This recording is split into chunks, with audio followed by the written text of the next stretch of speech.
Fake news? Don't me. Yan talaga ang tugon ni VP Sara Duterte, mga kababayan, sa mga nagsasabing fake news ang nauna na niyang sinabi. Nasangkot ang ating First Lady doon sa issue ng drug overdose sa Amerika, mga kababayan.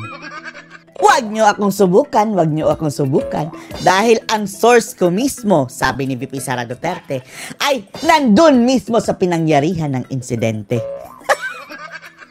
Forget the police report daw, mga kababayan. Dahil first person ang nagsabi sa kanya na nakita mismo ng kanilang mga mata ang mga pangyayari doon sa Beverly Hills, California. Panoorin niyo po, ha. Yan din ang sinabi ko. Tahasang pinangalanan ni Vice President Sara Duterte. Ito yung naunang news, mga kababayan, ha. Nung pumutok yung issue ni Admiral doon sa US. Tahasang pinangalanan ni VP Inday na siya namang sinabi ni Clary Ring Castro, mga kababayan. Si Sara ang tuburan ng fake news. Si First Lady Liza Araneta Marcos nasangkot niya sa drug overdose sa Estados Unidos. Yan din ang sinabi ko. Nung unang-una pa lang, sinabi nila fake news. Fake news to si Sara. Huwag niyo akong subukan, sabi ni Inday. Daw ako. Dahil hindi daw. Totoo yun.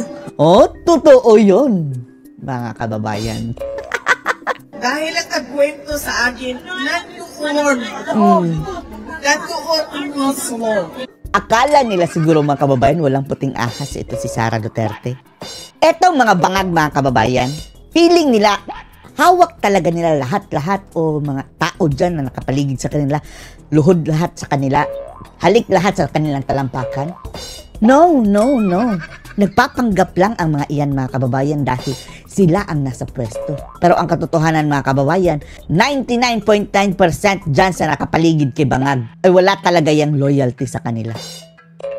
Himudpwet lang yan sila, mga kababayan, dahil sa kapangyarihan ng mga ngagba.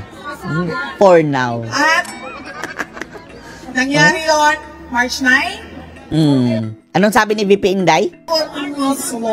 Dahil ang nagkwento sa akin, Nandoon mismo. Nandoon mismo. Oh. Sino kaya ang puting ahas ni VP Sara doon, mga kababayan? At kasama ni Admiral daw. nangyari yun, March 9. Binilisan nila ng binilisan, March 11. Nila si dating Pangulong Rodrigo Duterte. Kaya minadali, mga kababayan, dahil baka pumutok ang issue sa media. Ganyan. Tatabunan natin. Kinidnap si Digong, mga kababayan. Kahit hindi pa ni-request ng ICC talaga. Sila ang nag-deliver, mga kababayan, door to door. Wow. Kapansin nyo, gawa natin ang timeline, makita nyo, kada merong palpak, o na-discover, gagawa ng issue. Kabalbalan na ginawa nila, tulad ng pag-question. Duterte agad ang kanilang mga kababayan, kanilang attack card.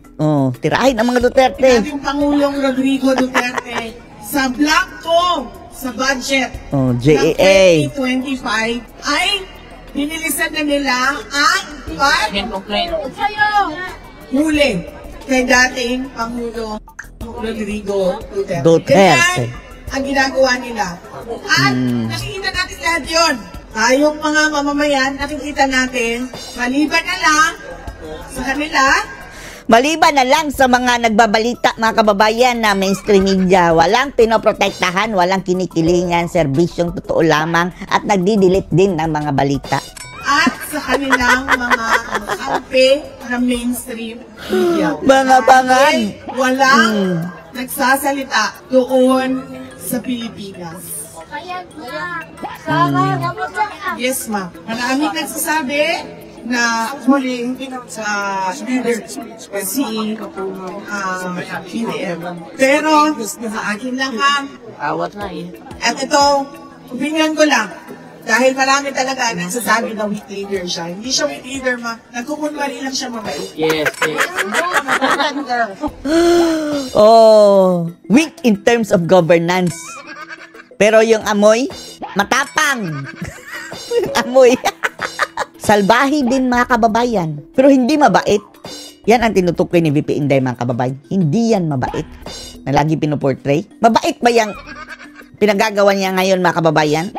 Isipin niya na lang. Nagkukunwari siya ng mabait. Gusto niya ipakita sa lahat ng mga tao na mabait ako. Aimee Marcos, makinig ka. Yung ading mo, nagkukunwaring mabait, sabi ni VP. May mabait bang ganyan na ganyan, mga kababayan, Para masalisin na natin ang baha, ipunin natin ang mga tubig baha para magamit sa tagtuyot. Ay, animal. Bagan na. Mambubudol? Meron bang mabait na ganyan? Pero, dahil presidente ka, magagaling pa rin sa iyo ang utos. Oo. Dahil lahat yan, ma'am. Lalo na itong, Diyos ko, pagdating sa pera ng bayan, mga kababayan, paglustay ng mga pondo, may mabait ba, mga kababayan, na gumagawa niyan? Salbahe, mga kababayan. Dahil ang magiging resulta niyan, maghihirap ang taong bayan. Suffering. Sinong mabait, mga kababayan, ang gusto mag-suffer? Ang kanyang mga nasasakupan. Alam mo na yan. Alam ko ang trabaho sa gobyerno. Lahat yan pagtatanong. May approval ba itong Inday Sara? Hindi gagalaw yan.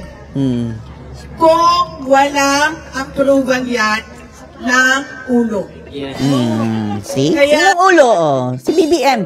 Tapos sasabihin nila, mga kababayan, mabait si BBM, si Lisa lang ang nakikialam. Bakit niya hinahayaang makialam ang kanyang asawang itsuserang palaka?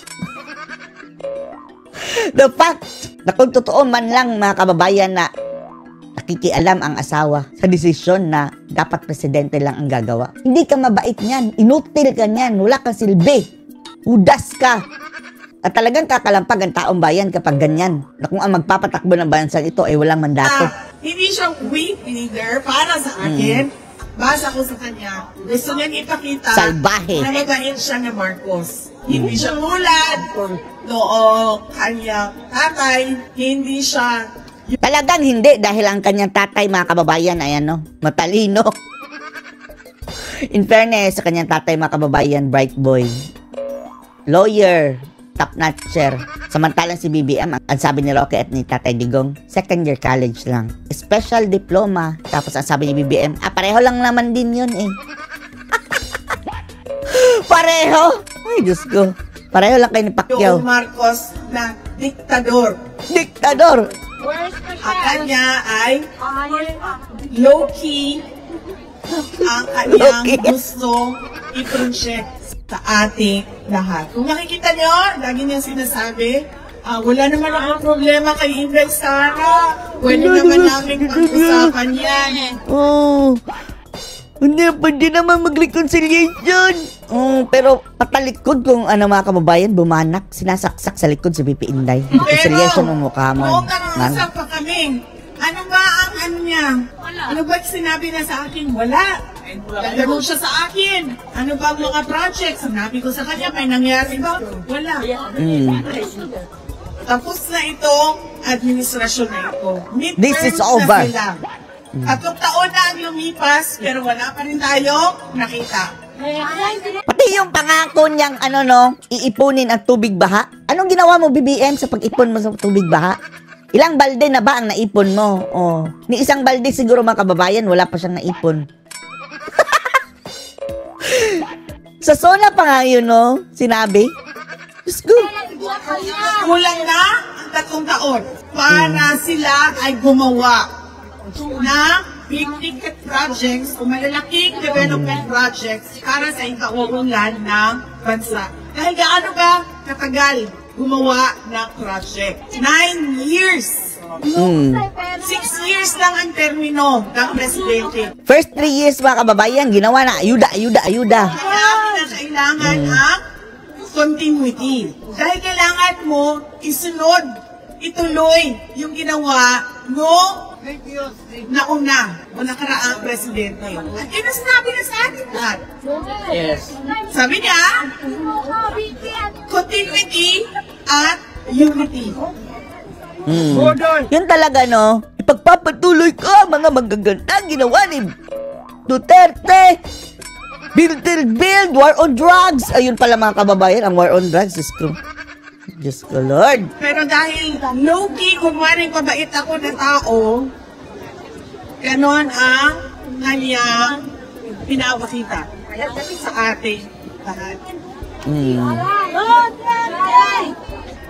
So yun mga kababayan, sinabi na ni VP Sara unang-una na hindi siya fake news dahil ang kanyang source andun mismo nakakita sa issue ni Admiral. Anong masasabi niya dito? Post your comments below.